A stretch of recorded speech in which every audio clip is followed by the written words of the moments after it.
Certains scientifiques évoquent la possibilité de terraformer la planète Mars ou la Lune afin de la peupler. Il est aussi possible de créer des villes souterraines ou des dômes qui pourraient imiter la pluie terrestre et recycler l'eau de manière infinie grâce à l'énergie solaire. Mais pourquoi ne pas terraformer le désert du Sahara? Le Sahara est un continent mais il ne permet pas à beaucoup de végétaux, d'humains et d'animaux de survivre du fait du manque d'eau et de la chaleur et du manque de nourriture. Pourtant le désert du Sahara ressemble à la surface lunaire ou martienne. Le réchauffement climatique et la désertification de l'Afrique sont dus à l'industrialisation de l'Occident et à la consommation d'énergie fossile. Ainsi le désert du Sahara est de plus en plus chaud, des pays du Moyen-Orient sont devenus presque inhabitables car trop chauds, ceux qui souffrent le plus sont les enfants en bas âge et les personnes âgées et ce qui n'arrange rien, l'eau est de plus en plus polluée et empoisonnée. Kadhafi a fait venir en Libye des Sud-Coréens avec leur technologie de tunnelier géant pour construire une rivière souterraine, le grand fleuve artificiel de plus de 3500 km de long avec des pipelines, un projet de 30 milliards de dollars. Cette installation permettait d'alimenter en eau douce les villes côtières libyennes et de cultiver le désert avec des cercles d'arrosage visibles depuis l'espace. La Libye alors a pu produire des céréales et les exporter, ce qui a pu déplaire aux Américains qui n'ont pas vu d'un bon œil l'émergence de ce concurrent inattendu. Une coalition de l'OTAN comprenant la France, l'Angleterre et les États-Unis d'Amérique ont donc détruit cette rivière souterraine et les installations de pompage annexes. Lorsqu'en 1954, Nasser décide d'amorcer la construction d'un barrage sur le Nil en complément de l'ancien, il se tourne vers la Banque internationale pour la reconstruction et le développement mais également vers les États-Unis. La Grande-Bretagne et les États-Unis acceptent d'aider l'Égypte sur le plan technologique et financier afin de conserver leur influence sur le pays. Ce barrage devait mettre fin à la famine en Égypte et assurer l'autosuffisance alimentaire du pays. Cependant, en 1956, la rupture entre l'Égypte et la Grande-Bretagne est consommée. Cette séparation s'inscrit dans le contexte de la crise de Suez, ainsi que par plusieurs facteurs comme le rapprochement progressif de l'Égypte et de l'Union des républiques socialistes soviétiques mais aussi de l'achat d'armes en provenance du bloc soviétique. Ces faits poussent les États-Unis à refuser d'aider au financement du barrage d'Assuan. Face à cette opposition, Nasser décide de nationaliser le canal de Suez, ce qui lui permettra de financer les travaux du barrage et de mettre fin à la tutelle britannique.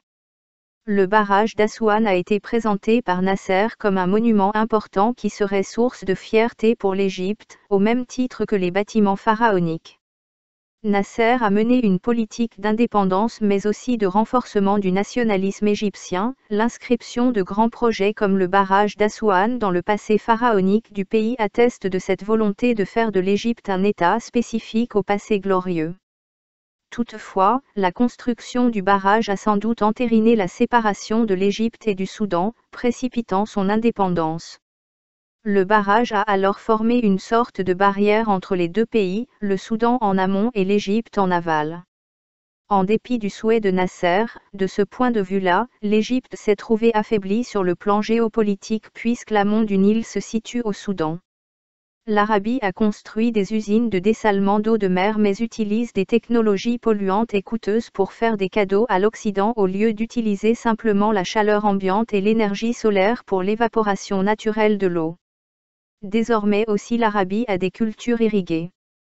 La Chine elle utilise des phosphates pour fertiliser le désert et fixer le sable pour planter des arbres et faire reculer le désert. L'Algérie du temps de Boumedienne avait aussi planté un barrage vert d'arbres pour contrer l'avancée du désert. Il existe aussi une technologie permettant d'extraire de l'eau à partir de l'air ambiant comme le fait un congélateur qui produit de la glace grâce à son compresseur. Une équipe britannique aurait inventé une membrane au graphène permettant de filtrer l'eau de mer. Il existe d'autres possibilités de verdir le désert qui seraient de construire des montagnes artificielles de la taille de l'Himalaya, donc des montagnes de 7000 ou 10 000 mètres de haut. Ces montagnes pourraient attirer ou stopper les nuages et faire pleuvoir. En même temps, elles serviront de château d'eau, donc forcément ces montagnes pourraient donner naissance à de nouveaux fleuves et de nouveaux lacs, ce qui pourrait modifier le climat et multiplier les récoltes comme en Inde. Enfin, il serait possible de construire des canaux d'eau de mer pour permettre le trafic maritime pour des pays enclavés comme le Tchad ou le Mali. L'évaporation de cette eau de mer pourrait changer le climat et augmenter la pluviométrie. De plus, ces canaux pourraient permettre la pisciculture et l'élevage de poissons ou cultiver des algues.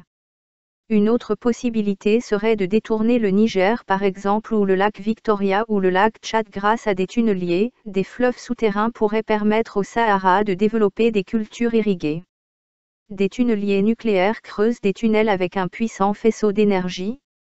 Imaginez un faisceau d'énergie si puissant qu'il ne fait pas que simplement fondre la roche, mais divise les atomes en un flux de particules qui se déplacent avec le courant magnétique. Il n'y a donc pas de débris à éliminer après avoir creusé un trou. Il ne reste que de la silice qui est transportée vers les interstices voisins de la roche, scellant parfaitement le tunnel. La chaleur de la tête de la foreuse permet de creuser tous les types de sols, roches ou terre et permet de vitrifier les parois les rendant étanches.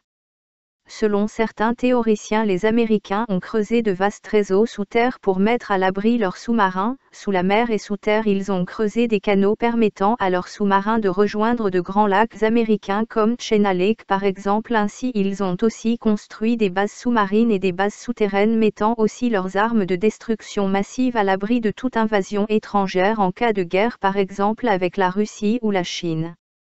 Le brevet américain pour les tunneliers nucléaires permet de relier des villes avec des trains souterrains et des réseaux routiers. Le réseau de transport est complètement protégé des influences extérieures. Eh bien, l'USAF fait cela depuis 1972 et voici le brevet, numéro de brevet américain, US 3 693 731A, méthode pour appareil de tunnelisation par fusion. Donc il est probable que si les États-Unis d'Amérique ont dévoilé cette technologie des tunneliers nucléaires au monde permettant ainsi aux Russes et Chinois de les égaler, donc certainement ils ont des technologies encore plus avancées et secrètes. La Chine aurait construit une base sous-marine en mer de Chine et aurait installé des sondes et des capteurs ainsi que des robots. Un tunnelier conventionnel peut creuser plus de 3 km par jour et la tête de la foreuse peut faire jusqu'à 80 mètres de diamètre, mais un tunnelier nucléaire peut creuser beaucoup plus vite. Les pays du Golfe comme le Qatar ont acheté beaucoup de tunneliers à l'Allemagne qui possède une usine en partenariat avec la SNCF française. Ehrenknecht AG est une entreprise allemande fondée par Martin Ehrenknecht spécialisée dans la construction de tunneliers de toute taille, leader mondial pour les gros tunneliers. Son siège est à Schweno. La petite entreprise familiale réalise désormais 1,2 million d'euros de chiffre d'affaires, dans 85 pays. La concurrence des Chinois est très forte, reconnaît toutefois Martin Ehrenknecht. Elon Musk s'est aussi lancé dans cette industrie car pour créer des bases sur Mars il faudra forcément des tunneliers en cas d'absence d'oxygène. En conclusion, si les tunneliers peuvent aider à terraformer Mars et la rendre habitable, cette technologie peut aussi le faire pour le Sahara.